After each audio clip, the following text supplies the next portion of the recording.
नमस्कार, मैं हूं आशुतोष और आप देख रहे हैं सत्यहिंदी.com। सत्यहिंदी.com के खास कार्यक्रम आशुतोष की बात में आपका स्वागत है। आज हम बातचीत करेंगे सुभाष चंद्र बोस की, जिनकी 125वीं जयंती इस साल मनाई जा रही है। 23 जनवरी के मौके पर आपने देखा कि किस तरीके से प्रधानमंत्री नरेंद्र मोदी कलकत्ता गए। उन्होंने उस घर का मुआयना किया जहां पर आखिरी बार सुभाष चंद्र बोस को नज़रबंद के तौर पर रखा गया था, और फिर वो वहाँ से ब्रिटिशर्स की आंखों में धूल झोंकते हुए अफगानिस्तान के रास्ते, जर्मनी के रास्ते जापान पहुंचे और आज़ाद हिंद फौज का गठन किया। दूसरी तरफ ममता बनर्जी ने आज 9 किलोमीटर की पदयात्रा की। यानी दोनों दलों के बीच में एक होड़ सी मची हुई, ये साबित करने की कि दरअसल सुभाष चंद्र बोस को कौन ज़्यादा सम्मान देता है। राजनीतिक पार्टियों के बारे में आपको मालूम है कि कौन किसको कितना सम्मान देता है। ये इस पर निर्भर करता है कि कितनी जल्दी चुनाव है। क्योंकि आने वाले 3-4 महीनों के अंदर विधानसभा के चुनाव पश्चिम बंगाल के होने वाले हैं, इसलिए भारतीय जनता पार्टी भी ये कोशिश कर रही है और तृणमूल कांग्रेस भी कोशिश कर रही है। नरेंद्र मोदी जी भी इस बात की कोशिश कर रहे हैं और ममता बनर्जी भी इस बारे में कोशिश कर रहे हैं। दोनों एक दूसरे के ऊपर आरोप प्रत्यारोप लगा रहे हैं और ये बताने की कोशिश कर रहे हैं कि दरअसल हम तो सुभाष चंद्र बोस के सबसे बड़े प्रेमी हैं और जो दूसरी पार्टी है वो तो सिर्फ नाटक को दिखावा कर रही है। ममता बनर्जी की बात तो थोड़ी समझ में आती है क्योंकि वो पश्चिम बंगाल की हैं, सुभाष चंद्र बोस भी पश्चिम बंगाल के हैं। लेकिन सवाल यह कि क्या भारतीय जनता पार्टी, उसका सुभाष चंद्र बोस से क्या नाता है? एक भारतीय के नाते निश्चित तौर पर उनका नाता है और सुभाष चंद्र बोस को हर आदमी एक सम्मान की नज़र से देखता है, एक महान क्रांतिकारी की नज़र से उनको देखता है। लेकिन जिस तरीके से पूरा टेलीविजन के ऊपर एक तमाशा क्रिएट किया गया, जिस तरीके से मोदी जी की एक एक गतिविधि का वर्णन किया गया, उसको दिखाया गया और सुभाष चंद्र बोस से उनकी करीबी को बताने की कोशिश की गई, उनके प्रेम को दर्शाने की कोशिश की गई। वैसे में ये सवाल पूछना बहुत ज़रूरी है कि जब 1942 में क्विट इंडिया मूवमेंट हो रहा था और जापान के अंदर सुभाष चंद्र बोस वो आज़ाद हिंद फौज का गठन कर रहे थे, तो भारतीय जनता पार्टी की जो मातृ संस्था है आरएसएस, उनके जो वैचारिक हीरो हैं सावरकर, गोलवलकर, श्यामा प्रसाद मुखर्जी, वो क्या कर रहे थे? क्या वो सुभाष चंद्र बोस की मदद कर रहे थे?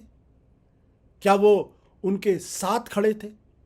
क्या वो उसी तरीके की कुर्बानियां दे रहे थे जिस तरीके की कुर्बानी सुभाष चंद्र बोस ने देश से कहा था कि तुम मुझे खून दो, मैं तुम्हें आज़ादी दूंगा?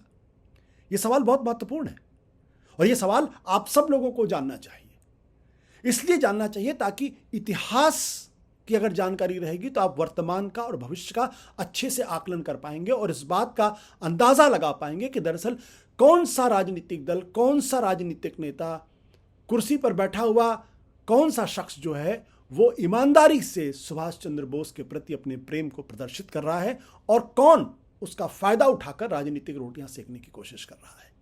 इसी संदर्भ में मैं आज आपको बताऊंगा कि दरअसल सुभाष चंद्र बोस को लेके सावरकर और गोलवालकर जो आरएसएस के द्वितीय प्रमुख थे और श्यामा प्रसाद मुखर्जी जिन्होंने जनसंघ की स्थापना की, उनकी भूमिका क्या थी जब सुभाष चंद्र बोस आज़ाद हिंद फौज का गठन कर रहे थे। तो सबसे पहले हम बातचीत करेंगे सावरकर के बारे में, फिर हम बातचीत करेंगे गोलवलकर के बारे में और फिर बातचीत करेंगे श्यामा प्रसाद मुखर्जी की और अंत में ये बताने की कोशिश करेंगे कि दरअसल अगर आज सुभाष चंद्र बोस अगर जिंदा होते तो क्या वो भारतीय जनता पार्टी की राजनीति और उसकी विचारधारा के समर्थक होते या उसका विरोध कर रहे होते। तो सबसे पहले हम बातचीत करते हैं दरअसल सावरकर की। आपको जानकर बड़ी हैरानी होगी, बड़ा आश्चर्य होगा कि जब 1942 में क्विट इंडिया मूवमेंट चल रहा था, भारत छोड़ो आंदोलन चल रहा था, जब सुभाष चंद्र बोस एक विदेशी जमीन पर एक फौज खड़ी कर रहे थे, उस वक्त भारतीय जनता पार्टी के जो आराध्य नेता मानते हैं जो सावरकर को, वो अंग्रेजों के लिए, चूंकि उन दिनों द्वितीय विश्व युद्ध चल रहा था, इसलिए अंग्रेजों की सेना में भर्ती करने के लिए देश के युवाओं का आह्वान कर रहे थे। उस वक्त सावरकर हिंदू महासभा के अध्यक्ष थे, बहुत ही तेजस्वी नेता उनको माना जाता था। हिंदू महासभा की भागलपुर में एक बैठक होती है 1941 में। इस बैठक में प्रस्ताव पारित किया जाता है और उसमें सावरकर का भाषण होता है। सावरकर भाषण में कहते हैं कि हर जिले और हर गांव में हिंदू महासभा की हर शाखा हिंदुओं को सेना, वायुसेना और नौसेना में शामिल होने के लिए प्रेरित करे। इस बात को आप ध्यान दीजिएगा कि जब पूरा देश अंग्रेजों के खिलाफ बगावत पर उतर आया था, लोग कुर्बानियां दे रहे थे, जेल जा रहे थे, अंग्रेजों की दमन नीति उनको कुचल रही थी, उस वक्त सावरकर अंग्रेजों की मदद करने के लिए खड़े थे और उनकी हिंदू महासभा जो थी वो गांव-गांव जाकर अंग्रेजों की सेना में शामिल होने के लिए लोगों को प्रेरित कर रही थी। और ये वही अंग्रेजों की सेना थी जिसके खिलाफ सुभाष चंद्र बोस ने फौज बनाई थी, जिसके खिलाफ लड़ने के लिए। इतना ही नहीं, सावरकर यह भी कहते हैं कि बिना एक पल भी गंवाए हिंदू महासभा के लोग, खासतौर पर बंगाल और असम में, हिंदुओं को सेना में शामिल करने के लिए प्रोत्साहित करें। फिर उन्होंने यह भी कहा है, हिंदू संगठन के लोग निस्संदेह ब्रिटिश सरकार के साथ सहयोग करें और इस तरह करें ताकि हिंदू हितों का नुकसान ना हो। अब आप जरा सोचिए कि एक तरफ सुभाष चंद्र बोस फौज बनाकर अंग्रेजों को हराने के लिए, देश को आजाद कराने के लिए जापान में भारत के युद्धबंदियों को इकट्ठा कर रहे थे। दूसरी तरफ सावरकर इस देश के अंदर ब्रिटिश सेना की मदद कर रहे थे।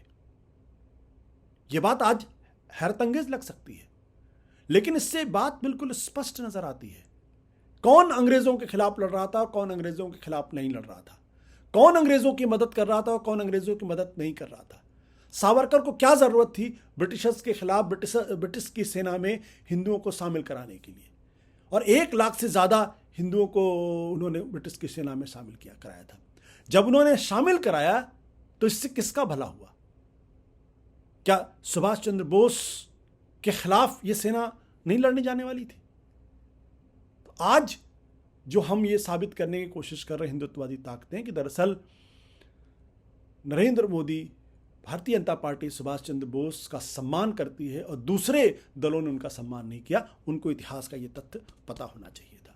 जो श्यामा प्रसाद मुखर्जी, जो बाद में जिन्होंने जनसंघ की स्थापना की और वही जनसंघ आगे चल के भारतीय जनता पार्टी बन जाती है, उस वक्त श्यामा प्रसाद मुखर्जी जो है वो बंगाल के अंदर जिन्ना वाली मुस्लिम लीग पार्टी के साथ सरकार में थे, सरकार में उप प्रधानमंत्री थे और वित्त मंत्री थे।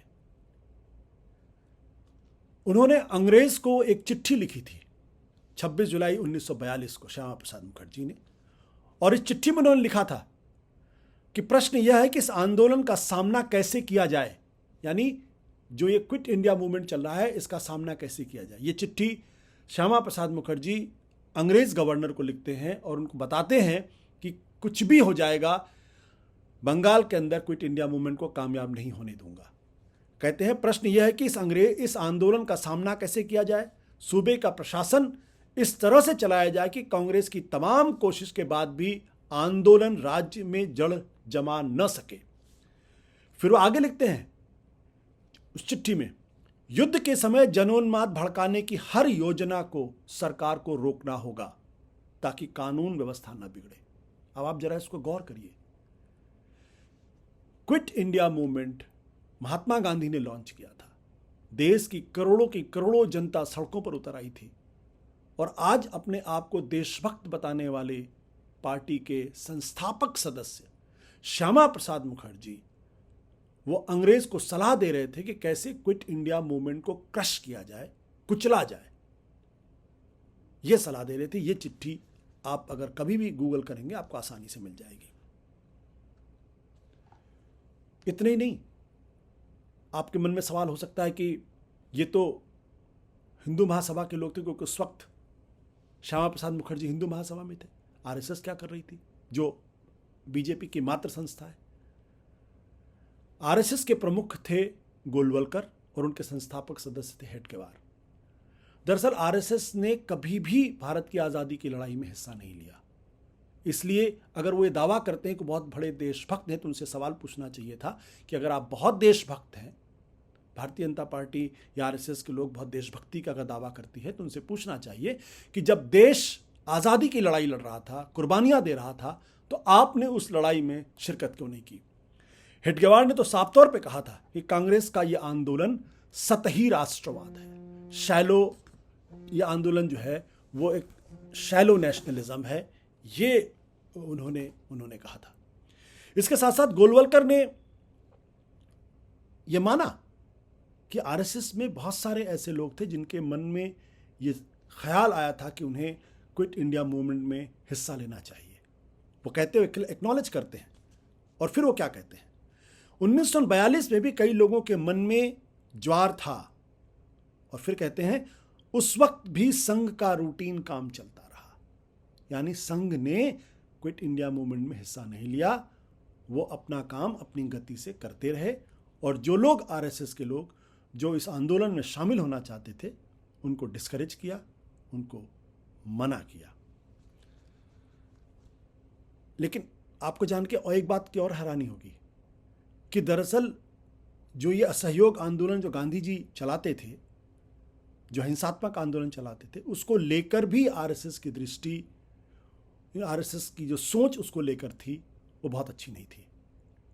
गोलवलकर एक जगह लिखते हैं अपनी किताब में, और कई बार उन्होंने भाषणों में इस बात को कहा है कि 1942 का जो आंदोलन था, इसके बाद लोग ये सोचने लगे कि कानून की कोई ज़रूरत नहीं है।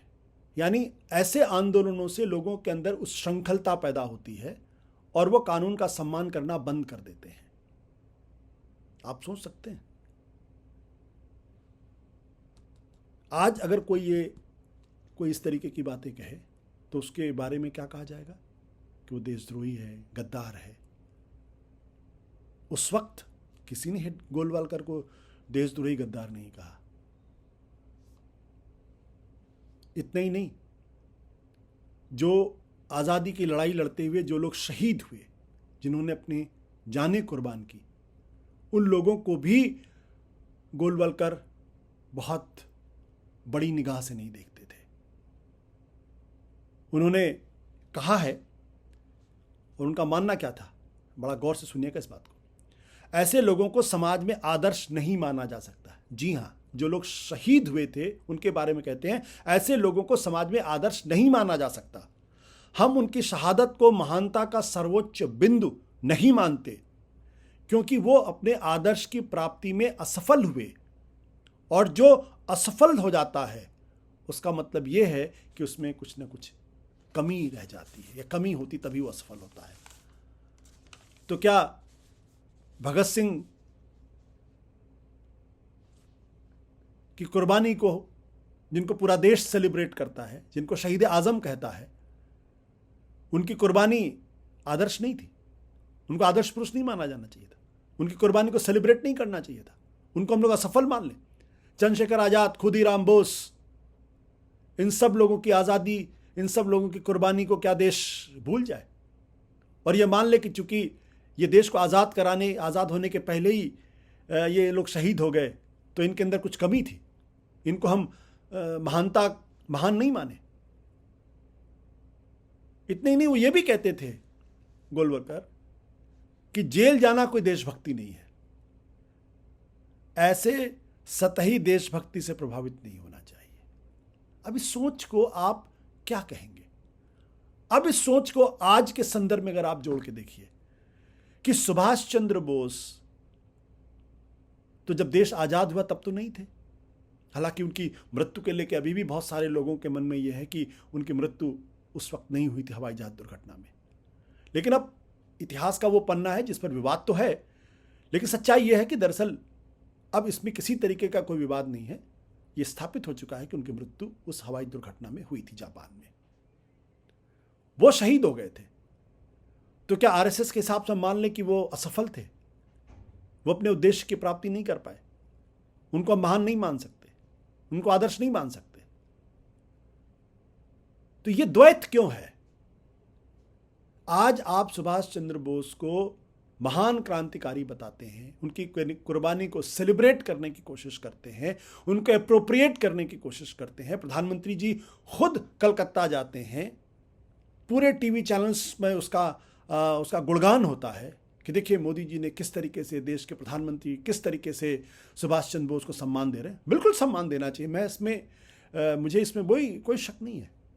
लेकिन सवाल ये उठता है कि क्या अतीत में जाकर इन सब चीज़ों की पड़ताल नहीं होनी चाहिए, और क्या ये सवाल नहीं खड़ा करना चाहिए, ये कहना चाहिए कि आज जो कुछ भी किया जा रहा है दरअसल ये एक तरीके का स्वांग है, एक तरीके का चुनावी स्टंट है, सिर्फ लोगों का, बंगाल के लोगों का वोट लेने के लिए ये सब किया जा रहा है। क्योंकि अगर इनके मन में आज़ादी की लड़ाई के जो जांबाज लोग थे, अगर उनके लिए इतना ही सम्मान था, तो सावरकर ने, जिनको बीजेपी अपना आराध्य पुरुष मानती है, जिनके हिंदुत्व को वो अपना मानती है, जिसका राह बताए राह पर चलती है, उन्होंने ब्रिटिशर्स की सेना में लोगों को रिक्रूट करने के लिए क्यों आह्वान किया था? क्यों श्यामा प्रसाद मुखर्जी ने 1942 के जुनूनी लोगों के आंदोलन को कुचलने के लिए अंग्रेज को सलाह दी थी? क्यों गोलवलकर ने ये कहा था कि दरअसल ऐसे आंदोलन से लोगों के मन में कानून के प्रति जो है वो दुर्भाव पैदा होता है? क्यों वो ये कहते हैं कि जो लोग असफल हो जाते हैं, जो शहीद होते हैं, असफल हो जाते हैं, दरअसल वो कोई बहुत महान व्यक्ति नहीं होते हैं? क्यों उन्होंने कहा कि जेल जाना देशभक्ति नहीं है? तो ये इतिहास के आईने में अगर आप देखेंगे तो आपको मेरी बात से इत्तेफाक होगा कि दरअसल आज जो कुछ भी किया जा रहा है वो वोट की नज़र से किया जा रहा है। कैसे सुभाष चंद्र बोस को सामने रखकर हम ज़्यादा से ज़्यादा बंगाल के लोगों का वोट ले सकें। अब दूसरा सवाल इस बात को लेकर यह है कि अगर आज सुभाष चंद्र बोस अगर जिंदा होते तो क्या वो भारतीय जनता पार्टी की विचारधारा, उसकी राजनीति के समर्थक होते या उसके विरोध में खड़े होते? आपको मालूम है कि जो बीजेपी का जो हिंदुत्व है या आरएसएस की जो विचारधारा है वो मुस्लिम विरोध पर खड़ी हुई है। आप गोलवलकर की किताब उठा के देख लें, जहां पर स्पष्ट तौर पर कहते हैं कि हिंदुस्तान के 3 दुश्मन, पहला मुसलमान, दूसरा ईसाई, तीसरा कम्युनिस्ट। और आए दिन जब आप लब जिहाद जैसे कानून देखते हैं तो उसके पीछे की मंशा क्या है, आप बिल्कुल स्पष्ट है। धारा 370 हटाने के पीछे की मंशा क्या है? जो ये मॉब लिंचिंग होती है और उसको जस्टिफाई करने की कोशिश होती है, उसके पीछे की मंशा क्या है? या सीए कानून जब आता है उसके पीछे की मंशा क्या है? और क्यों पिछले कई सालों से हिंदुस्तान का जो अल्पसंख्यक तबका है वो अपने आप को दहशत में पा रहा है? अगर आज सुभाष चंद्र बोस होते तो भारतीय जनता पार्टी की इस विचारधारा के खिलाफ खड़े होते, वो आंदोलन करते। अब वो किसी फौज का निर्माण करते या नहीं करती है तो मैं नहीं कह सकता हूं, लेकिन निश्चित तौर पर इस विचारधारा का विरोध करते और तन के खड़े हो जाते और कहते ये सब कुछ गलत हो रहा है। और ये उन्होंने किताब लिखी थी, जो किताब अधूरी रह गई थी 1934 में, इंडियन स्ट्रगल। इस किताब में उन्होंने मुसलमानों के बारे में क्या लिखा, बहुत जरूरी है आपके लिए जानना। उन्होंने कहा कि मुसलमान भारत के जमीन के कभी अलग ना किए जाने वाले हिस्से हैं। यानी उनका कहना था कि Muslims are the integral part of this country, they are the integral part of the country. तो भारतीय जनता पार्टी और आरएसएस जो 2 नेशन थियरी में यकीन करती है, क्या वो सुभाष चंद्र बोस की इस बात से इत्तेफाक करती है? फिर सुभाष चंद्र बोस आगे लिखते हैं, वो कहते हैं उन्होंने, हालांकि मुसलमानों के बारे में कहते हैं, उन्होंने हालांकि हिंदुओं का धर्म स्वीकार नहीं किया पर भारत को अपना घर बनाया, सामाजिक जीवन में एकाकार हुए और सुख दुख में साथ रहे। अब इस बात को आप हिंदुत्व की विचारधारा के समानांतर रखिए और खुद सोचिए कि सुभाष चंद्र बोस की विचारधारा और हिंदुत्व की विचारधारा में कितना साम्य है। और अगर आज वो जिंदा होते तो क्या वो इनके साथ खड़े होते या इनका विरोध कर रहे होते? ये बात मैंने आपके सामने इसलिए रखी कि इतिहास की हमारी दृष्टि स्पष्ट रहे। क्योंकि अगर इतिहास की दृष्टि हमारी स्पष्ट होगी तो हमें बिल्कुल ये समझने में दिक्कत नहीं पैदा होगी कि आज जो कुछ भी किया जा रहा है उसके पीछे की उनकी मंशा एक ईमानदारी की मंशा है, या वोट लेने की मंशा है, या एक चुनावी स्टंट है, छलावा है, या अपने पुराने किए कामों का पश्चाताप। मेरा अपना मानना है कि दरअसल ये सब कुछ एक चुनाव के लिए किया जा रहा है और लोगों का वोट लेने के लिए किया जा रहा है। सोचिएगा जरूर। नमस्कार, धन्यवाद, शुक्रिया। सत्य हिंदी का ऐप डाउनलोड करें गूगल प्ले स्टोर पर।